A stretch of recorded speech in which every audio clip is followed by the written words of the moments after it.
Dear షన్బా, అందరూ పెద్దయ్యాక doctor, engineer అవుతా అని చెప్పేవాళ్లే. నువ్వు మాత్రమే పెద్దయ్యాక కొరియాకి వెళ్తా అని చెప్పినప్పుడు ఇదే ఒక కలేనా అని నీ ఫ్రెండ్స్ నవ్వారు కదా.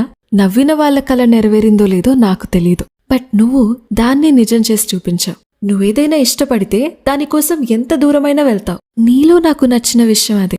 సమ్ టైమ్స్ నచ్చనిది కూడా ఇదే. ప్రేమించిన మనిషి కోసం నిన్ను ప్రేమించే వాళ్ళని వదిలేసి వెళ్లిపోయావు. ఇష్టంగా కన్న కల కోసం సముద్రాలు దాటి కొరియాకు కూడా వచ్చావు. మీ నాన్నకి తిరిగిచ్చేయాలని దాచిన డబ్బుల్ని మీ ఫ్రెండ్స్ కి ఉపయోగపడతాయని ఇచ్చేశావు. How can someone be so kind? I know కొరియాకి వెళ్లాలనే నీ కల కాస్త ఎక్కువే పరీక్షించింది, బట్ అట్ లాస్ట్ లైఫ్ నీకు ఆపర్చునిటీ ఇచ్చింది. కానీ నువ్వనుకున్న టైంలో కాదు, నువ్వన్నీ కోల్పోయిన టైంలో. కొరియాలో నీ మొదటి రోజు, నువ్వు రూమ్లో ఒక్కదానివే సైలెంట్ గా కూర్చున్న మూమెంట్. నీకా రాత్రి ఎలా గడిచి ఉంటుందో ఐ కాంట్ ఈవెన్ ఇమాజిన్. నీ మైండ్లో ఎన్ని రన్ అవుతూ ఉంటాయో కదా.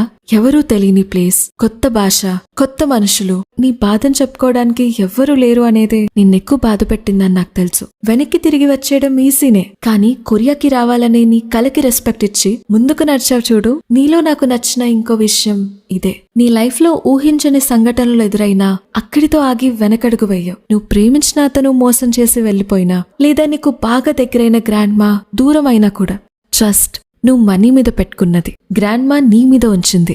ముఖ్యంగా మీ నాన్నకి నీ మీద కలిగినది. Trust can make or break a relation కదా.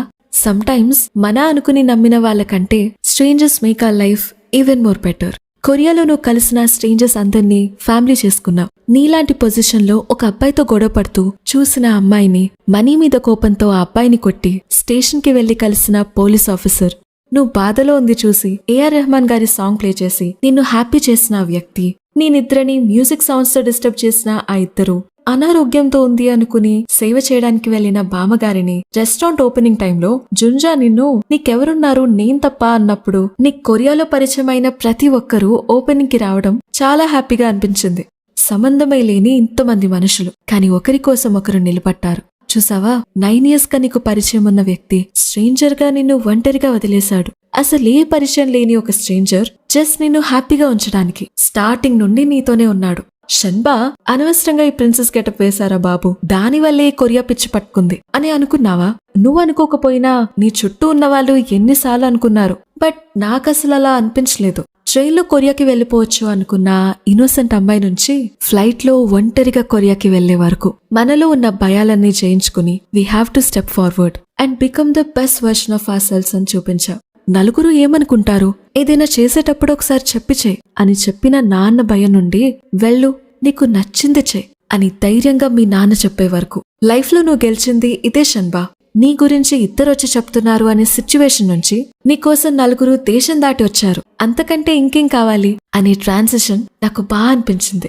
ఈసారి లైఫ్ లో మళ్ళీ ఎప్పుడైనా హెవీగా అనిపిస్తే ఇది గుర్తుపెట్టుకో, ఒంటరిగా సముద్రాలు దాటి కొరియాకి తీసుకొచ్చిన నీ ఆ ధైర్యం ఇంకా నీలోనే ఉంది షన్బా. You have come long way my friend and we are proud of you.